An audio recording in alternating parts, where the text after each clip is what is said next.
दिल्ली शांची जी हुकुमशाही चालू आहे त्याच्या विरुद्ध एका तडफेने उभा राहिलेला आहे। मी जिथे जिथे जातोय तिथे तिथे प्रचंड गर्दी जमते।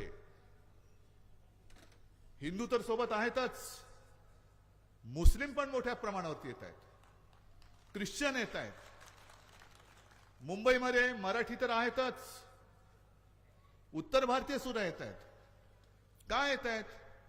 आता तुम्ही माझ्या समोर इकडे बसलेला आहात, माझं तुम्ही ऐकताय, काय म्हणून ऐकताय? मी कोण आहे? माझा पक्ष त्यांनी चोरलेला आहे, माझं चिन्ह त्यांनी गद्दारांना दिलेलं आहे, माझ्या हातात तर काहीच नाही, माझे हात रिकामे आहेत, आणि तरी देखील तुम्ही मोठ्या संख्येने जमताय। अरे हीच तर माझी संपत्ती आहे। आणि संजय राऊत, आपण जे बोललात की दिल्ली मधले लोक उद्धव ठाकरेला घाबरतात, कारण त्यांना माहिती आहे उद्धव ठाकरे एकटा नाहीये, उद्धव ठाकरेंबरोबर महाराष्ट्रातला मर्द आहे। अरे भेकड तुमच्याकडे आले असतील, आणखीन येतील, घेऊन टाका।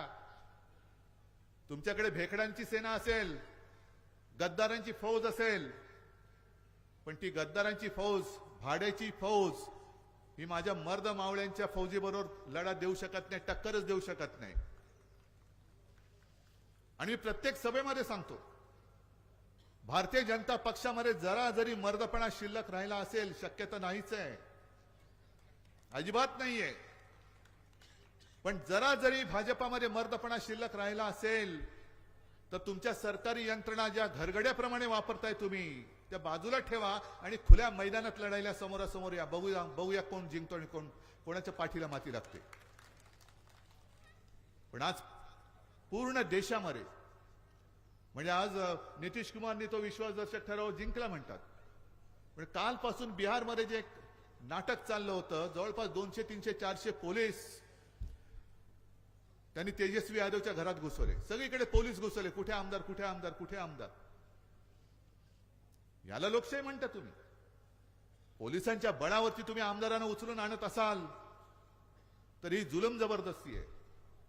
तुम्ही ईडी, इन्कम टॅक्स आणि सीबीआय, त्यांना पण मी सांगतो, दिवस थोडे राहिले त्यांचे, नंतर आमचं राज्य येणार आहे।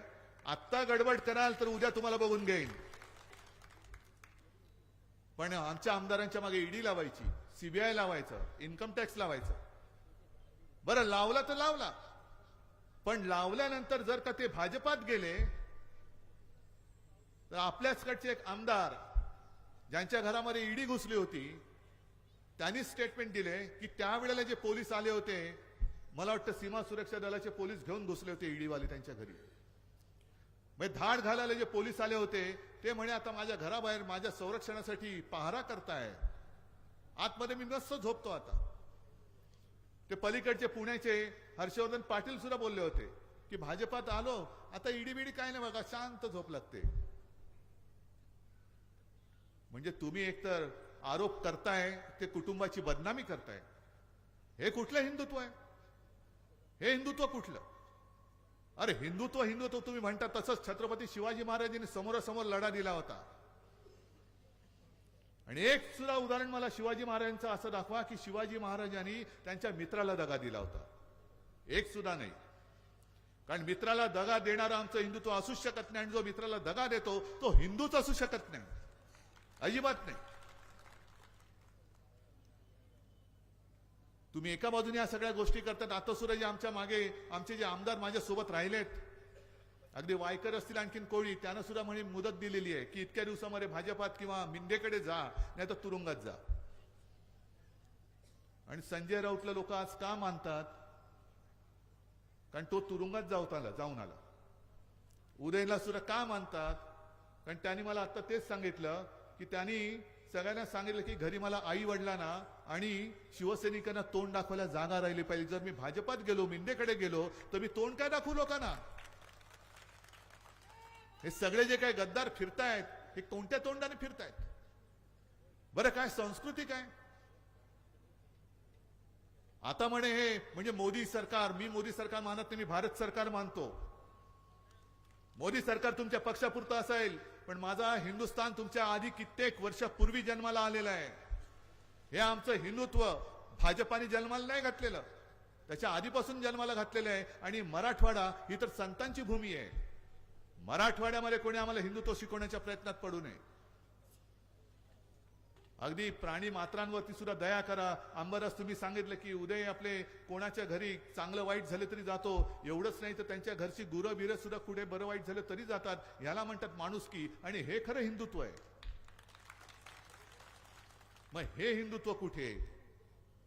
आणि 2 दिवसापूर्वी आमच्या अभिषेक घोसाळकरची हत्या झाल्यानंतर देवेंद्र फडणवीस बेगुमानपणाने म्हणतायत की अरे उद्या गाडीखाली कुत्रा आला तरी तुम्ही आमचा राजीनामा मागाल. अहो देवेंद्रजी, तुमची काय लायकी, तुमच्याबद्दल काय बोलायचं मला शब्दच आता सुचत नाहीत. टरबुजाचा मी आपण करू इच्छित नाहीये, अजिबात नाही. आणि कुत्र्याचं पण नाही, कोणाचंच नाही. पण एकीकडे हा आमचा आमदार माझ्या शेतकऱ्याच्या किंवा माझ्या मतदारसंघातल्या कोणाही घरातल्या समजा गुराचा जरी काही मृत्यू झाला, बरं वाईट झालं तरी जाणारा हा माझा आमदार कुठे? आणि गाडी खाली कुत्रा आलं तरी म्हणणारा आमचा हा नालायक नादान गृहमंत्री कुठे?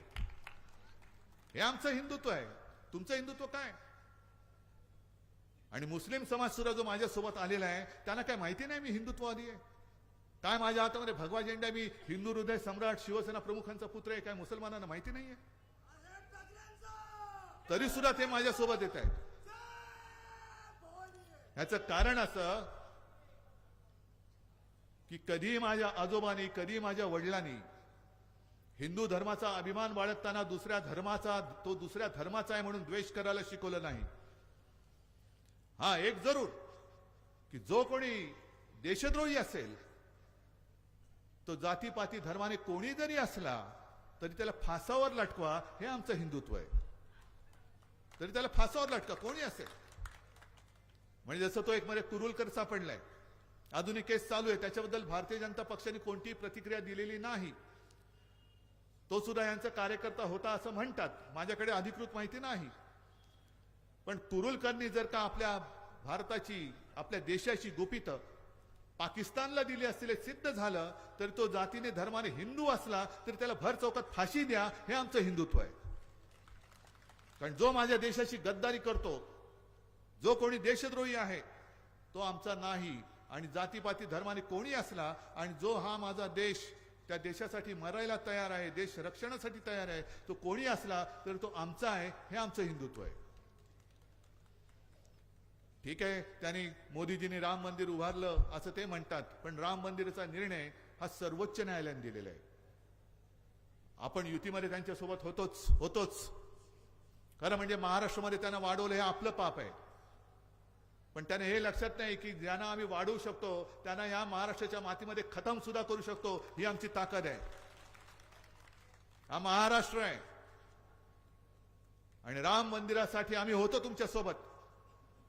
मी स्वतः मुख्यमंत्री होण्याच्या आधी अयोध्येला गेलो होतो.